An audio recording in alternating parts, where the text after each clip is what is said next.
Allez, on va parler un petit peu gouvernement dans un instant, puisque ça bouge, ça bougeotte, et ça y est, on commence à avoir quelques contours. Voilà, les LR y seront, quoi. Du gouvernement. 01 80 20 39 21 01 80 20 39 21. Vous nous appelez pour réagir à tout ça et pour nous dire si vous y croyez encore et qui est votre dernier espoir. Tiens, c'est la question que j'ai envie de vous poser. Si vous deviez avoir un espoir là en cette fin d'année, puisque c'est la dernière de l'année, un homme politique, vous nous dites qui. Voilà, vous pouvez nous sortir qui vous voulez. On vous attend à l'antenne. On va prendre plein d'auditeurs aujourd'hui. 01 20 80 20 39 21. Gauthier Lebray, ça bouge. Oui, ça bouge. À Matignon. Ça bouge à Matignon, ça bouge pour Bruno Retailleau qui a eu, c'est son entourage qui le fait fuiter, des garanties sur sa feuille de route, parce que c'est comme ça qu'il présentait les choses. Il disait qu'il voulait bien rester à condition de pouvoir mener la politique qu'il menait avec Michel Barnier. Et là, son entourage dit même, on a plus de garanties qu'avec Michel Barnier. François Bayrou est allé plus loin. Alors, il y a quoi ? Il y a dans cette feuille de route, il y a le retour du délit de séjour irrégulier qui avait été supprimé sous François Hollande par Manuel Valls. Donc, c'est le simple fait d'entrer en France qui vous place dans une situation illégale, le durcissement du regroupement familial, la réforme de l'aide médicale d'État. Alors là, il faut faire attention parce que ça ne dépend pas du ministère de l'Intérieur, la réforme de l'aide médicale d'État, mais du ministère de la Santé. Et sous Michel Barnier, on avait une ministre, Geneviève Darrieussecq, qui s'opposait à la réforme de l'aide médicale d'État. Donc là, est-ce que la santé tomberait sous giron LR ? Modem en plus. Oui, Modem, Geneviève Darrieussecq. Est-ce que la santé tomberait sous giron LR avec quelqu'un qui sera en adéquation avec Bruno Retailleau pour réformer l'aide médicale d'État ? Il faut faire attention aux effets d'annonce, voir si ça sera réellement changé.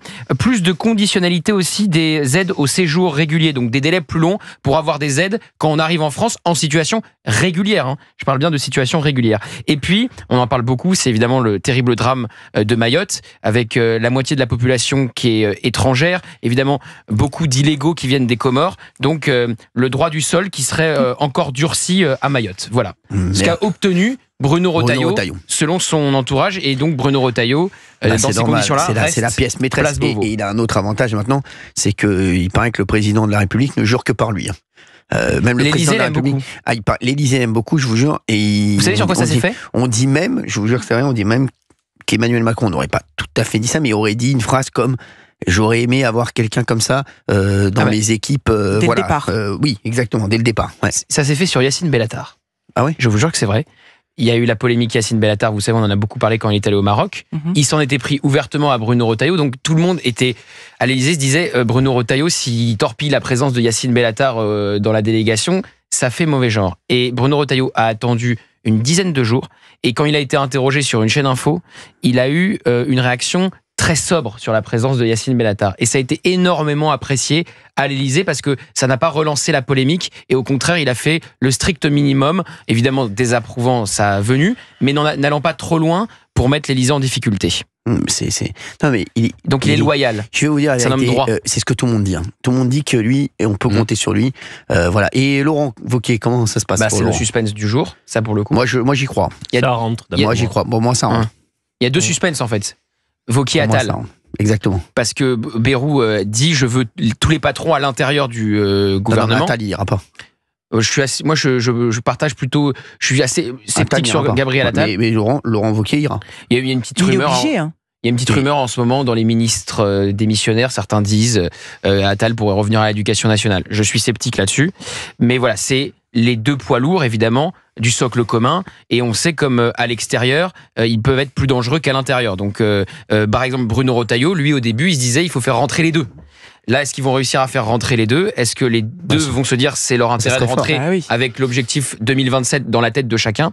C'est l'inconnu du moment. Exactement. Moi, je pense que Laurent Wauquiez va y aller et qu'il a tout intérêt à y aller. Oui. Et je vais vous dire... La question, c'est où ? Les mecs, en tout cas, ça serait fou quand même si vous aviez un gouvernement avec Retailleau, Wauquiez, Attal... il est quand même Bayrou, Darmanin, dont on parle. Borne. Non mais Bayrou, il aurait quand même une équipe là. Star. Alors c'est un truc de fou. C'était à peu près ce qu'il avait annoncé, une équipe resserrée de poids lourds. Oui, mais bon. Mais on s'inquiétait. Beaucoup de personnes pouvaient dire, on voit pas trop à un moment donné LR y aller dans ces conditions-là. l'adresse au chef de parti n'était pas pour faire entrer des responsables de parti de la gauche. Personne n'a imaginé que c'était réalisable. Par contre, ça a mis la pression sur Laurent Wauquiez, qui, on peut aujourd'hui miser beaucoup, rentrerait. Je pense Monsieur Attal, il a un coup à jouer aussi pour revenir dans la partition. Oui, je sais, mais moi, je pense que les gens ont besoin de connaître Laurent Wauquiez, et vous allez voir que il a des qualités. Et la question, c'est énormément c'est quel portefeuille? Pour moi, c'est Bercy. Il n'y a même pas de débat. Il n'y a même pas de débat. Si c'est pas l'économie, ça sert à rien. Et alors là, c'est une autre question. Est-ce que le camp macroniste accepte que LR prenne Bercy et l'intérieur, ce qu'il n'avait pas accepté la dernière fois? Je vais vous dire, je pense que là, Bruno Retailleau, il est LR, mais il est tellement aimé de tout le monde que. Alors, il faut se dire qu'il a à ses côtés une équipe très très forte politiquement, avec des communicants qui communiquent très bien, et on commence à se dire que l'agenda qui est préparé n'est pas l'agenda des toutes prochaines semaines et des prochains mois, mais sur des échéances politiques plus sérieuses encore. On parle de 2027, oui. On va pas se mentir. Hein. Oui. Son entourage y pense. Lui, peut-être pas encore, mais son entourage, bien sûr, il se prépare. Il travaille. Oui, incontestablement, moi je trouve que Retailleau, c'est le patron, le taulier, presque une sorte de Premier ministre bis. Laurent Wauquiez, il est obligé de rentrer parce que si jamais il rentre pas, il va avoir un déficit de notoriété et Retailleau va s'envoler. Et ensuite, Attal, ça pour moi, c'est le gros point d'interrogation. Est-ce qu'il est mieux à l'intérieur ou à l'extérieur? Alors, dans la mesure où il a un pouvoir de nuisance pour François Bayrou, il est mieux à l'intérieur. Pour Gabriel Attal, il est mieux à l'extérieur. Mais Cyril, il ne faut pas oublier que Attal et Wauquiez sont les deux qui ont le plus pourri Barnier. Mais c'est ça. Oui, mais je pense c'est pour ça qu'ils vont rentrer un des deux. Je pense que Laurent Wauquiez a intérêt à rentrer parce que il faut que les Français apprennent à le connaître encore plus et qu'il montre ce qu'il peut faire à Bercy. Gabriel Attal, c'est autre chose. Les Français l'ont beaucoup vu et il a exercé énormément de postes auprès d'Emmanuel Macron et pendant c'est terrible la relation Macron-Attal. Il est populaire, mais il y a des boules puantes en ce moment. Je crois qu'Emmanuel Macron, que si vous lui dites quelle est pour toi la pire chose qui pourra arriver en 2027, c'est Gabriel Attal président. Ah mais il fera tout pour que ça n'arrive pas. Il faut raconter ce qui est en train de se passer. Il y a Le Monde qui est en train de sortir des articles sur Emmanuel Macron avec des propos rapportés dégueulasses. Voilà, t'as tout résumé. On va en parler dans un instant. Entre guillemets, dans ce cas-là, on fait dire ce qu'on veut à qui on veut. J'ai entendu Olivier dire ceci, j'ai entendu Fabien dire cela. On met tout entre guillemets et on balance ça avec les pires propos homophobes, racistes, et on met ça dans la bouche du président. La technique, je rejoins Olivier, et c'est l'heure de la grande réconciliation, est complètement immonde. C'est le cas de le dire, pour citer le général de Gaulle, comme il surnommait le journal soi-disant de référence. Et qui est derrière ces articles? C'est ceux qui règlent leur compte avec Emmanuel Macron. Voilà. Ils sont deux. Aurélien Rousseau, ancien ministre de la Santé, qui dit que Emmanuel Macron aurait dit le problème des urgences, c'est qu'il y a trop de Mamadou. Député Nouveau Front Populaire qui siège à côté de François Hollande dans l'hémicycle. Voilà, et qui a quand même été directeur de cabinet d'Elisabeth Borne et qui a fait la réforme des retraites, et après il siège avec ceux qui veulent la défaire. Donc Aurélien Rousseau, qui était ministre de la Santé, qui a quitté le gouvernement sur la loi immigration, démissionné, donc c'est lui qui fait fuiter cette scène au Monde. Et ensuite, le premier papier, parce que ça c'était le deuxième sur Aurélien Rousseau, c'est Gabriel Attal, si vous voulez. Puisque Gabriel Attal, évidemment, n'a pas supporté la dissolution, on peut le comprendre, il n'a jamais été mis dans la boucle, jamais mis au courant. Et là, ses proches, dont un qui est cité en on, Louis Jubelin, explique que l'Élysée surnommait Matignon, quand Gabriel Attal était le locataire pendant 8 mois, la cage aux folles. Et donc, il y a des accusations d'homophobie contre l'Élysée et contre Emmanuel Macron. Et il y a même une scène qui est racontée où Emmanuel Macron offre un livre photo souvenir à Gabriel Attal avec la photo où il apprend la dissolution. Donc, un cadeau qu'aurait évidemment très mal reçu Gabriel Attal. Donc, ces trois journalistes se servent de tous ceux qui ont de la rancœur contre Emmanuel Macron, légitime ou pas, et prêtent des propos absolument immondes au chef de l'État. Si on commence à mettre tout le monde sur écoute, à faire ça, enfin, il y a plus de limite. Et donc, la tension, je peux vous dire, entre l'Élysée et Gabriel Attal, elle est maximale. Donc oui, Emmanuel Macron fera tout ensuite pour empêcher Gabriel Attal de lui succéder. C'est évident. Là, c'est une guerre totale. Ah non, mais c'est sûr. Mais où il est le moins dangereux, en fait, Attal? C'est la question. Je te dis, Bruno Retailleau pense que il faut faire rentrer... Parce que quand tu parlais à Michel Barnier et à son entourage à la fin, il ne citait pas Marine Le Pen. Marine Le Pen, elle a fait... il va écrire d'ailleurs, il va rajouter un chapitre à son bouquin sur le Brexit, sur ses 90 jours à Matignon. Ça va dézinguer sec. Et ça va dézinguer sec contre... Ça va défourailler. Contre d'abord... et avant tout, Gabriel Attal, qui avait des espions au sein du gouvernement, Antoine Armand, Anne Genetet à l'Éducation nationale, qui étaient chargés de torpiller en interne le gouvernement Barnier. Donc, évidemment, il est sans doute moins dangereux à l'intérieur qu'à l'extérieur. Mais après lui, son calcul personnel Il a été Premier ministre il y a à peine 3 mois. Il va retourner quoi? À l'Éducation nationale? Il est resté 5 petits mois. Marche arrière à l'Éducation nationale? Pourquoi pas, hein? Ça peut être une façon de se remettre en selle. Après, il est patron de groupe, il est chef de parti, donc il existe aussi tout seul. Il a toujours été comme ça, Gabriel Attal, un animal politique. Moi, je pense, moi, je vous dis, moi, je dis que Gabriel Attal ne rentre pas. Ok. Moi, je dis Gabriel Attal ne rentre pas. Moi, je fais plus aucun pronostic. Laurent Wauquiez rentre. Je suis fatigué des pronostics. Moi, j'en fais. Et puis, de toute façon, les boules puantes, Emmanuel Macron. Je pense que Après, Gabriel Attal ne rentrera pas. Il ira pas, vous allez voir. Il ira pas au gouvernement. Gabriel Attal, il va se dire, moi, je vais pas retourner ministre de l'Éducation ou sous Bayrou. Donc, je vous le dis, il ira pas. Par contre, Wauquiez, là, je pense qu'il faut qu'il y aille et je pense qu'ils vont finir par le mettre et qu'il va finir par décrocher quelque chose. Après, je sais pas quoi. Et Madame Borne Borne, elle est partie avec son frère. Oui. C'est qui? Émile Borne? Je l'avais. Elle est pas mal. Non, Borne, elle va rentrer. Ok. Borne, elle va rentrer, bien sûr. Elle a envie de revenir. Borne. Gérald Darmanin, je pense qu'il va rentrer aussi. Il veut revenir. Ah, son nom circule. Bien sûr. Et sa relation entre Gérald Darmanin et Gabriel Attal? C'est pas. Je pensais que c'était pas trop mal. Non, Ils sont à côté à l'Assemblée. Pas trop mal, mais. Alors après, ils se sont liés. Non, je vais vous dire. Ils se sont liés contre Michel Barnier. Exactement. Et puis il y a un autre truc, c'est que Gérald Darmanin et Emmanuel Macron, ça allait très très bien. Et là, c'est un peu moins bien. Un peu plus distendu. C'est un peu moins bien. Moi, je vais vous dire les choses. Le nom de Gérald Darmanin circule pour revenir au gouvernement, mais son entourage cadenasse le ministère en question pour pas que ça fuite, et parce que vous savez comment ça se passe, quand votre nom fuite pour un ministère, c'est jamais vous. Exactement. Donc je m'excuse auprès de Sébastien Lecornu. Oui. C'est oublié. J'ai retrouvé une super phrase de Darmanin contre le monde un peu macroniste. Moins de visio et un peu plus de bistrot. C'est-à-dire aller au contact des gens. Pas mal. Elle est pas mal. Ça fait un bon slogan, ça. C'est pas mal. Bah, prenez-le pour votre prochaine campagne. Hein, merci. C'est comment elle aime pas le petit. Non, mais c'est pas mal. Hein, c'est pas nul. C'est pas nul. Oui, Gauthier. Non, voilà.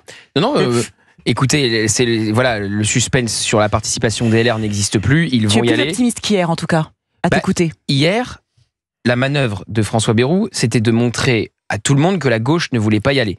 Et donc, c'est pas de ma faute si je suis obligé de droitiser ma ligne politique par rapport à celle que j'ai portée pendant des décennies, c'est-à-dire une ligne assez centrale. Et donc, je suis obligé d'aller plus à droite vers Bruno Retailleau pour prendre les LR, sinon j'ai personne. Exact. Puisque j'ai proposé même à Marine Tondelier d'être ministre. Mais hier, je me faisais les échos des LR. Alors évidemment, jamais j'ai cru que Marine Tondelier allait gouverner avec Bruno Retailleau. C'est impossible.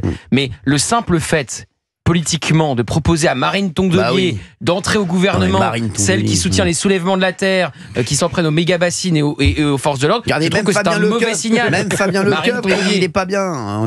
Faut pas lui faire ce cadeau-là, faut pas lui donner ce crédit-là. Il a 2 doigts d'arrêter d'écouter du Michel Thor. Non, mais franchement. Et Marine Tondelier a été claire, Bruno Retailleau au gouvernement, elle censure. Donc au moins, voilà, c'est fou. C'est fou ça, mais ils censurent, ils ont pas les moyens de censurer de toute façon. Censurer dans leur coin. Pas tout seul, mais vous vous souvenez, ce fameux pacte de non-censure qui devait aller du PS au LR. Bon, ça, c'est du flanc. Les socialistes, hier, Olivier Faure, quand il sort, il dit il y a toutes les conditions pour qu'on censure. Alors, c'est une question de temps. Est-ce qu'ils vont censurer dès la première motion de censure avec LFI? Eric Coquerel, il dit j'ai aucun doute, les socialistes reviendront avec nous. Eric Coquerel de la France Insoumise. C'est Eric Coquerel qui dit ça. Dès la première censure. Mais il a quelques coups de latte ce matin. Mais il a peut-être raison. Mais il a peut-être raison. 01 80 20 39 21 sur Europe 1. Vous nous appelez. Et c'est vrai que voilà, je vous avais posé une question aujourd'hui pour la dernière. Dites-nous si vous avez le nom pour vous qui serait celui qui serait le sauveur un homme de la France. providentiel. Exactement, un homme providentiel. Il est peut-être déjà au gouvernement, il est peut-être déjà candidat aux élections en 2027, un homme ou une femme, bien entendu. Vous nous appelez et vous réagissez bien sûr à tout ce qu'on va dire. Tiens, on parlera dans un instant aussi de cet article donc sur Emmanuel Macron. Cet article dans Le Monde c'est toujours les articles de on a vu un mec qui a dit que sa mère avait dit que le boulanger connaissait son cousin. Non mais c'est zéro. On peut faire cet article sur tout le monde. Bien sûr. Tout le monde, le principe. Tout le monde. Et quand je dis tout le monde, c'est même vous d'Artigol. Je sais. Voilà. D'ailleurs, je n'hésiterai pas à le faire. Je sais. Sachez-le, je n'hésiterai pas à le faire. Mais moi, je trouve ça dingue. Et après, ils vont donner des leçons. Alors cette semaine, c'est la semaine du Monde, parce qu'avec Eugénie Bastier, on a appris grâce au Figaro ce qui se passait dans les couloirs du Monde sur avec Benjamin Barthes, la campagne de Benjamin Barthes. Alors, est-ce que vous pouvez expliquer à nos auditeurs, parce que là, vous êtes on va faire en 2 mots. Certains au Monde contestent la ligne éditoriale. Il y a un mur, le mur de Gaza, avec des propos polémiques. Ça a toujours été un génocide. Ne laissez personne dire que ça a commencé le 7 octobre, le jour des attentats. Et donc, certains pointent une complaisance avec même le Hamas, donc cette organisation terroriste. Voilà ce qui se passe dans les couloirs du Monde. Et là, maintenant, donc il y en a 2 qui sont sortis. Il y en a 2 autres qui doivent paraître dans les prochaines heures, puisqu'il y a 4 épisodes sur Emmanuel Macron et l'Élysée, et à chaque article, on a des propos rapportés, on prête des propos homophobes, des propos racistes au président de la République, des propos démentis par l'Élysée, et donc si vous voulez c'est terrible parce qu'on met ça entre guillemets, on met ça dans la bouche du président alors que c'est des trucs qu'on entend derrière la porte, des règlements de compte. C'est catastrophique. Il aura eu droit à tout quand même, Emmanuel Macron. Moi je trouve ça honteux. Parce que dans un premier temps, on le traitait d'homosexuel, donc avec des propos aussi homophobes à son encontre.